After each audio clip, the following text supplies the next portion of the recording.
Dan aku sih, kali ini kita bakal menembus ke lorong waktu ke tahun 1962, tahun yang penuh semangat, gengsi, dan juga sedikit kontroversi.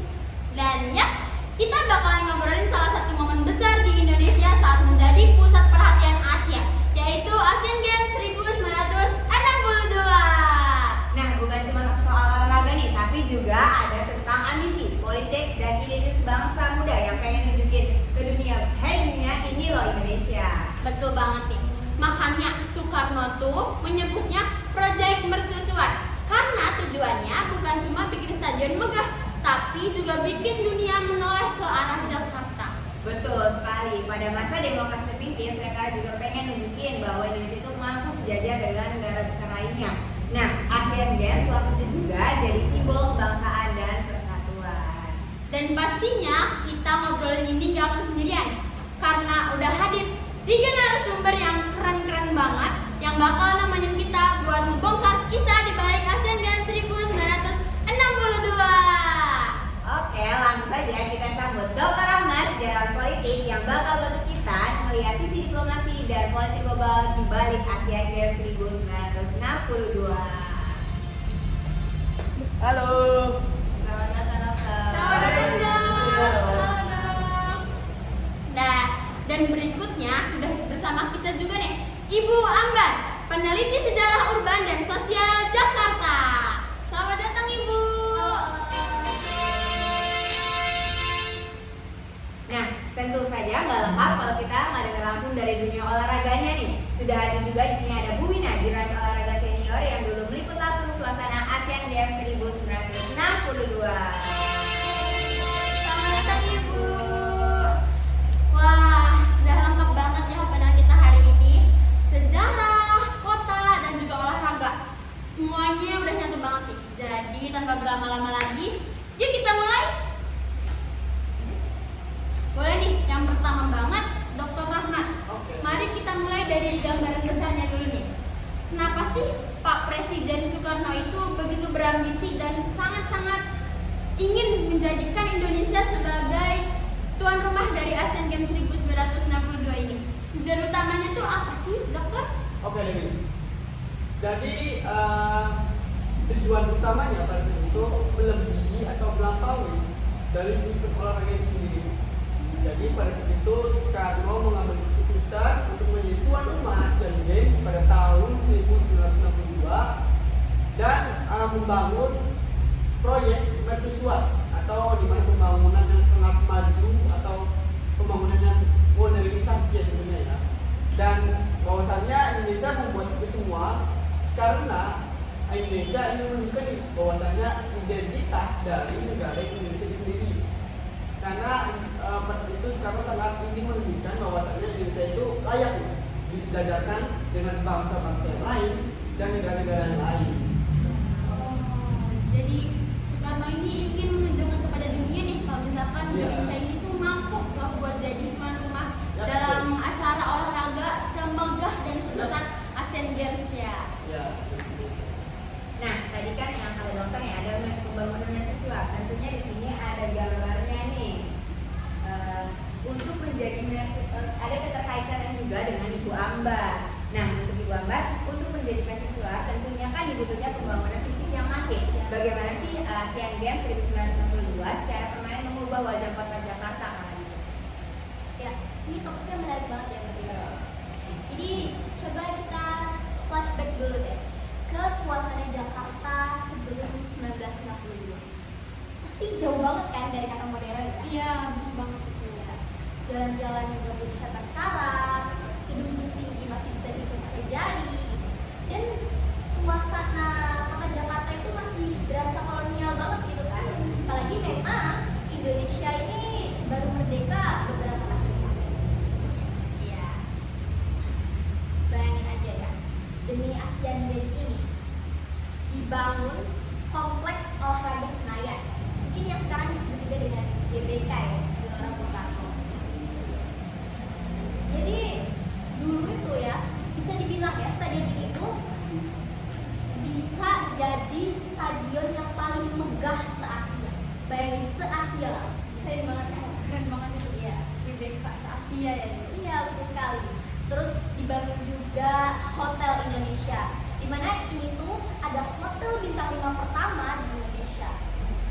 Jadi kalau diinget-inget ya, orang zaman dulu tuh rela lewat depan HI itu cuma buat ngeliat lampu-lampu depannya doang dan ngerasain suasana modernisasinya gitu. Oh iya, saking dulu tuh masih jauh dari kata modernisasi ya, jadi mereka pada kaget ya lihat lampu-lampu di gedung yang sangat menjulang tinggi gitu ya. Terus dibangun juga jembatan Semanggi, jalan MH Tamrin juga dilebarin buat mengurangi kemacetan gitu. Terus jangan lupa juga TVRI lahir dari momen ini, di mana TVRI itu dibuat agar masyarakat itu bisa melihat pertandingan secara langsung dari rumah. Jadi itu bukan cuma perubahan di sektor olahraga ya, tapi juga bikin Jakarta itu benar-benar melompat ke zaman yang baru. Iya benar banget. Dan ternyata warisan betonnya ini masih dinikmati oleh masyarakat Indonesia di zaman sekarang ya Ibu. Iya betul banget Bunda. Jadi kalau bisa kita melihat Jakarta sekarang kan gedung-gedung kayak GBK, Semanggi, HI itu kan hasil dari ambisi di tahun 1962 dan masih berdiri kokoh sampai detik ini juga. Iya betul banget. Jadi pada saat itu buat masyarakat tentu itu bukan cuma perubahan di Jakarta aja ya, tapi perubahan rasa di mana mereka tuh merasa bangga banget gitu kayak wah ini loh Indonesia yang baru. Bener banget nih.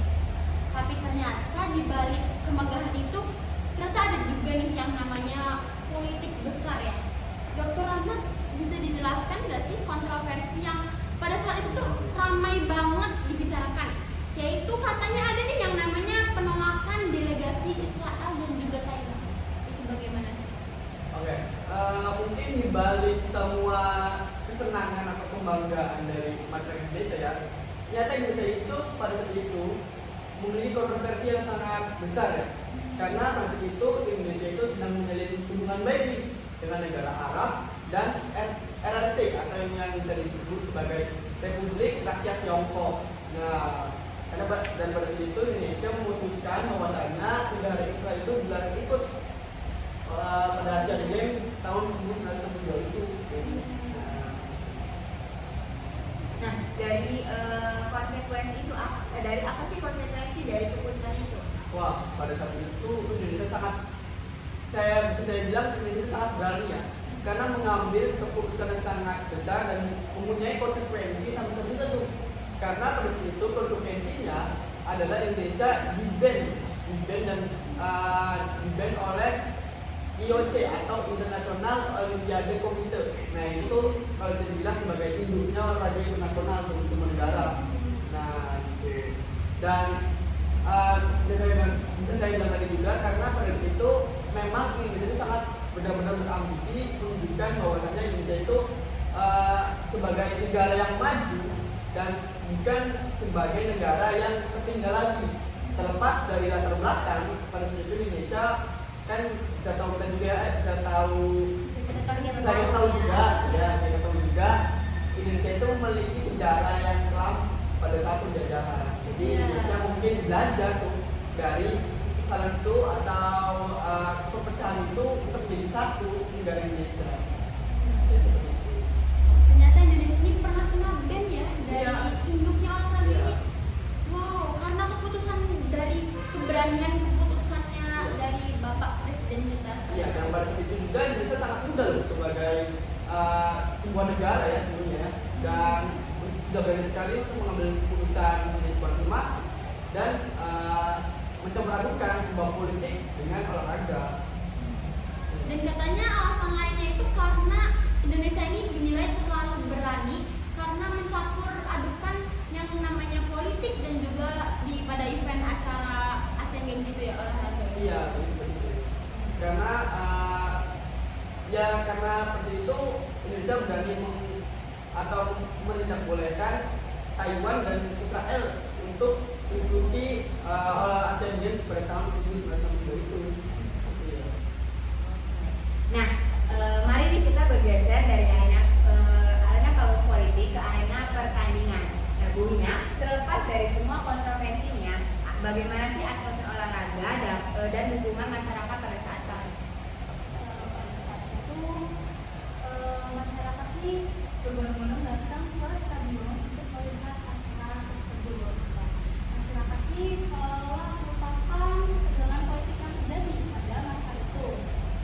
Lalu acara ini juga pertama kali di masyarakat ya melihat acara sebesar ini, acara olahraga sebesar ini yang diadakan di kita. Lalu upacara pembukaannya juga megah sehingga menjadi dua negeri baik di dalam negeri maupun di luar negeri. Oh iya, jadi ternyata katanya selain Indonesia ini menjadi tuan rumah dalam acara Asian Games ini, Indonesia juga menyumbangkan beberapa atlet ya. Dan kira-kira itu hasil dan prestasi dari atlet-atlet Indonesia ini bagaimana sih Ibu? Pada Asian Games 1962 ini itu merupakan momen yang membanggakan bagi Indonesia. Pada saat itu kita ini berhasil finish sebagai runner up di bawah Jepang.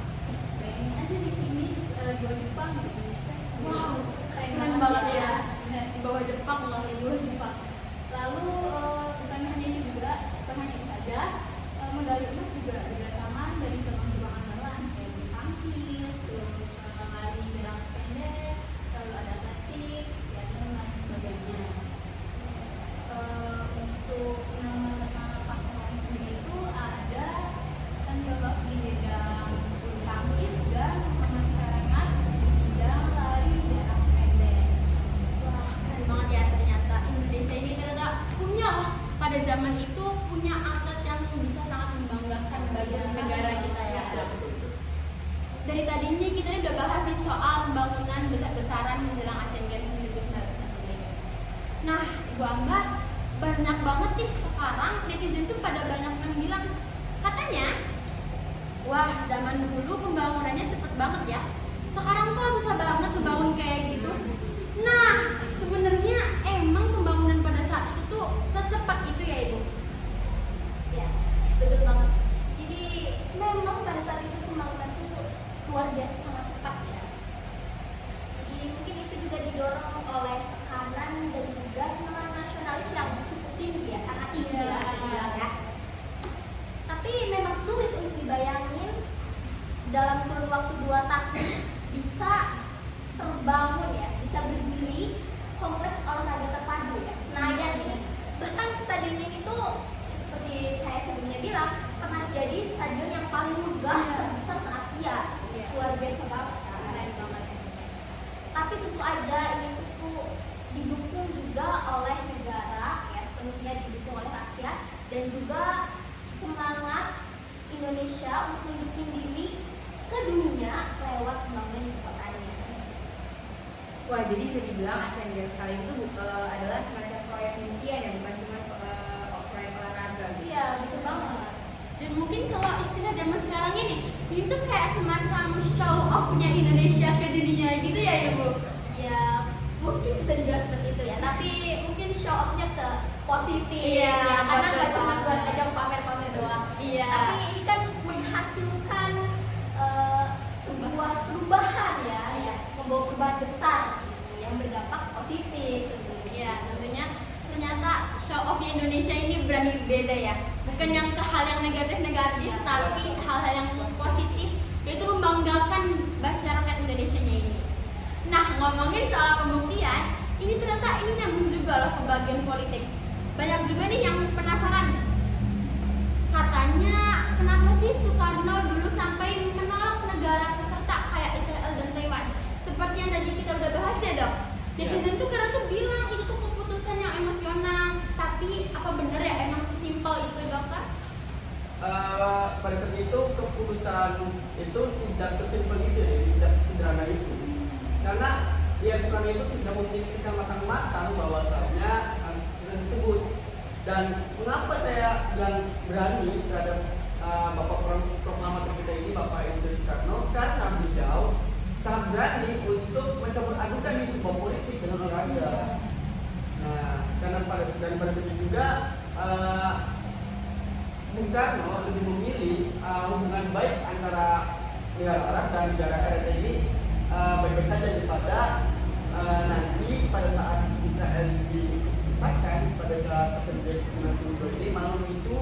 adanya konflik lagi. Iya. Nah, seperti itu. Nah, tapi dok banyak yang bilang nih kalau dari film ini malah bikin Indonesia malah dikucilkan di dunia olahraga itu bagaimana? Iya, jadi ya itu konsekuensi itu yang diterima oleh Indonesia pada saat itu, karena lebih memilih hubungan politiknya daripada hubungan untuk resmi negaranya. Nah, jadinya Indonesia pada saat itu sampai di-ban oleh IOC atau International Olympiade Committee karena memperolehkan sebuah politik dengan event olahraga yang sangat besar dari dunia. Jadi Indonesia sempat kena ban atau kena blacklist Iya. gitu ya dari Betul. IOC ini ya? Iya, karena dinilai bahwasannya Indonesia tidak profesional Iya. dalam mengadakan sebuah event olahraga. Iya. Karena bawa-bawa politik gitu Iya, ya. betul. Betul banget. Jadi ternyata katanya juga Indonesia ini membangun lagi yang namanya Ganevo. Oh iya, jadi Indonesia itu pada itu Soekarno itu bukan ngambek atau lebih menyesal ya. Jadi beliau itu malah lebih bangkit semangatnya untuk membuat saingan dari IOC sendiri. Iya. Nah, ini namanya eventnya Ganevo atau yang bisa dibilang sebagai Games of the New Emerging Force. Wow. Itu event yang dibuat oleh negara itu sendiri untuk mencakup internasional. Nah, jadi negara-negara baru yang seperti Indonesia ini bisa membangkitkan atau melahirkan atlet lebih baik lagi. Iya. Jadi walaupun Indonesia ini dapat Iya. kritikan karena keputusannya Soekarno, Indonesia ini justru bisa membalikkan keadaannya Iya. dengan cara lahirlah Ganevo itu ya. Iya. Dan ternyata Bapak Presiden kita ini bukan yang ngambek, tapi Iya. Bapak ini membuat Iya. Indonesia dengan versi barunya sendiri Ya, ya. makanya saya selalu dengan beliau itu karena keberaniannya itu sangat-sangat berani Iya, ya. benar, setuju. Iya. Oke. Nah, tadi kan ada Q&A, udah ada 2 Q&A untuk Dr. Rahmat dan Ibu Ambar. Nah, sekarang waktunya Ibu Wina nih. Nah, netizen tuh sering bilang dulu kayaknya semangat nasionalismenya tinggi banget, kok sekarang bisa nemuin vibes kayak gitu. Nah, waktu itu emang seramai dan seburuk itu kan suasananya? Benar banget sih. Saat itu mungkin ini pertama kalinya juga ya bagi yang Indonesia bukan acara sosial itu yang diadakan di tanah air. Jadi semangat mereka ini kayak penasaran gimana sih acaranya. Iya. Benar-benar. Lalu tadi Bu Amber juga bilang bahwa TTI juga baru negara. Jadi masyarakat yang tidak bisa menonton acara secara langsung bisa menontonnya itu di rumah ya. Iya. Mereka membuktinya dari rumah gitu. Sudah difasilitasi ya. Betul. Iya, keren banget. Dan ternyata momen-momen kayak gitu tuh momen yang paling dirindukan oleh masyarakat Indonesia untuk saat ini ya. Karena rasa bangganya itu tuh nggak dibuat-buat, jadi benar-benar the real bangga terhadap bangsa Indonesia ini ya. Benar banget. Dan kalau dipikir-pikir dari tadi tuh kayak benangnya berasa nyambung banget ya.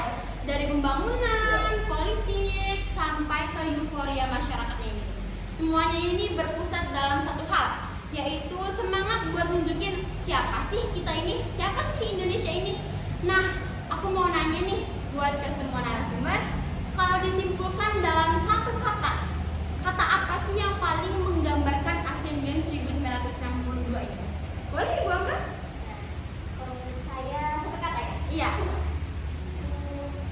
Kebangkitan. Wow.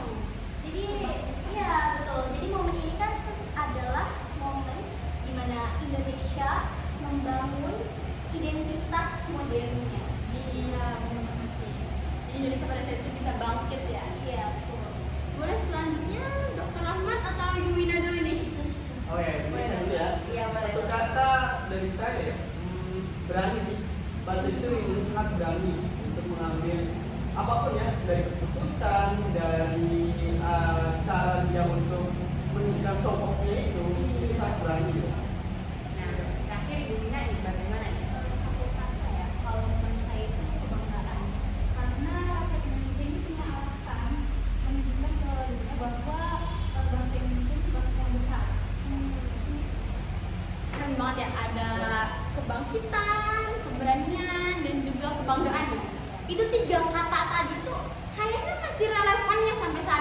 bener-bener masih relevan deh pokoknya.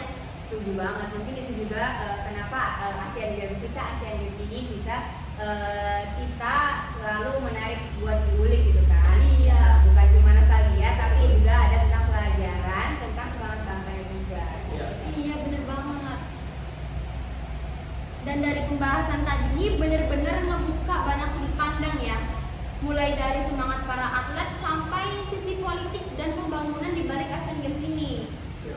Betul banget ya, dan rasanya kalau kita lihat lagi warisan dari peristiwa seperti itu masih terasa sampai sekarang. Iya, mati gitu ya. Setuju. Karena itu, di bagian yang menuju akhir ini, kita mau sedikit menyusuri jejak reflektif dari masing-masing narasumber kita hari ini. Nah, kita nih mau tahu nih, bagaimana sih pandangan mereka tentang warisan terbesar dari Asian Games 1962 ini bagi Indonesia. Tapi sebelum itu, kayaknya pembahasan kita ini sudah mulai panas dan kayaknya udah mulai haus ya. Ya. Jadi sebelum kita lanjut ngobrol, narasumber kita yang keren-keren ini apakah pada haus? Pasti dong. Aduh, kalau boleh jujur. Oh iya, setuju banget. Iya, betul banget. Nah, di sini udah ada nih segelas kopi aroma. Nah, aku udah ngerasain banget kalau ini tuh kopinya wangi banget dan bikin langsung melek gitu. Aduh, boleh banget nih.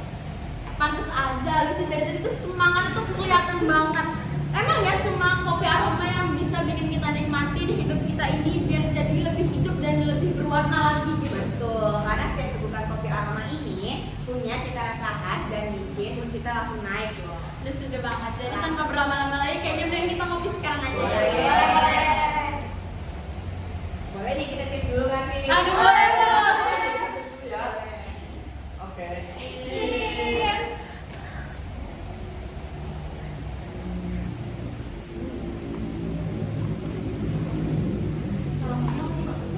Bener banget nih. Ini tadi saya sapok loh. Sangat tergiur ya dokter. Enak juga gini. Kopi kan. Baunya tuh dari tadi. Iya. Penonton yang di rumah juga bisa banget nih nonton ini sambil nyeduh kopi aroma ini.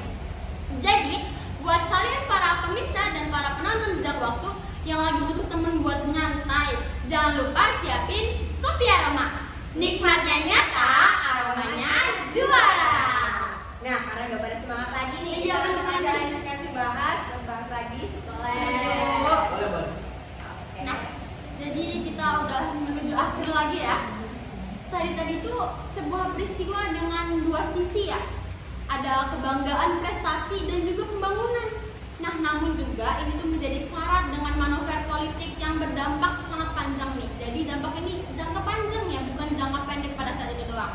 Nah, sebagai penutup, saya ingin meminta pandangan akhir dari semua tiap tamu mengenai warisan terbesar Asian Games 1962 ini. Boleh Ibu Wina dulu? Kan itu. Warisan terbesar ya. Jadi warisan terbesar yang kita masih saat ini tuh ada infrastruktur olahraga yang masih kita gunakan. Itu kayak GBK, itu kan masih kita gunakan saat ini. Lalu ujian diri para atlet yang benar-benar menunjukkan mereka bisa. benar-benar atlet kita sangat keren ya sih. Betul, banggakan ya. Iya, benar banget. Iya, benar banget tuh. Nah, selanjutnya Ibu Ambar nih, boleh. Jadi untuk warisan Asian Games 1962 ini tuh sebenarnya masih kerasa sampai sekarang ya, Iya. kerasa banget ya. Karena memang gedung-gedungnya tuh masih jadi kokoh sampai detik ini juga. Merasakannya ya. Iya, betul. Indonesia ini menjadi warisan ini menjadi wajah modern buat Jakarta ya Ibu. Iya betul. Jadi kayak landmark-landmark ikonik yang kita lihat sekarang tuh sebenarnya itu saksi bisu dari momen ini, momen dimana Indonesia menunjukkan diri ke dunia. Benar. Dan yang terakhir ada pasti ya Dr. Ahmad. Boleh Dr. Ahmad? Oke. Jadi kalau menurut pandangan saya terhadap peristiwa ini, bahwasanya Indonesia waktu itu sudah bisa atau berhasil menunjukkan wajahnya ke kancah dunia. Dan menurut saya juga pilihan beliau atau Bung Karno itu untuk menjadi tuan rumah Asian Games pada tahun 1962 itu sangat berani. Iya. Karena dia itu benar-benar kan apalagi kita tahu juga ya bahwasanya membuat kayak GBK terus Bundaran HI itu tidak membutuhkan biaya sedikit. Iya, benar banget. Nah, dan ini sangat berpengaruh kepada perekonomian negara pada saat itu. Iya. Seperti mungkin menjadi utang negara yang menjadi semakin banyak dan menjadi inflasi di mana-mana. Iya. Karena pembangunan yang sangat berevolusi itu tuh pasti nggak mungkin banget ya biayanya cuma sedikit. Apalagi dengan dalam waktu yang sebentar. Iya. Cuma berapa tahun? Cuma 2 tahun doang. Iya. Keren banget pada saat Indonesia. Dan yang kedua menurut saya warisan yang sangat bisa diambil adalah semangat dari bangsa Indonesia sendiri ya. Jadi semangat bangsa Indonesia itu sangat bisa masih kita rasakan sampai sekarang. Seperti atletnya dan pada Asian Games tahun-tahun berikutnya Indonesia itu sudah banyak meraih medali-medali emas dari cabang-cabang itu sendiri, dari cabang sepak bola, bulu tangkis dan yang lain-lainnya ya. Iya. Dan kita tahu juga bahwasanya peserta sekarang ini Indonesia sudah mengikuti kualifer Piala Dunia tahun 2026. Wah, Keren keren banget ya. Itu benar-benar sangat apa ya, kemajuan yang sangat signifikan dari bangsa Iya. Indonesia. Iya. Iya. Dan mungkin kecewa dari bangsa Indonesia itu karena Indonesia tidak lolos ya pada Piala Dunia yang diselenggarakan di Amerika, Kanada dan Meksiko ini di 3 negara ini.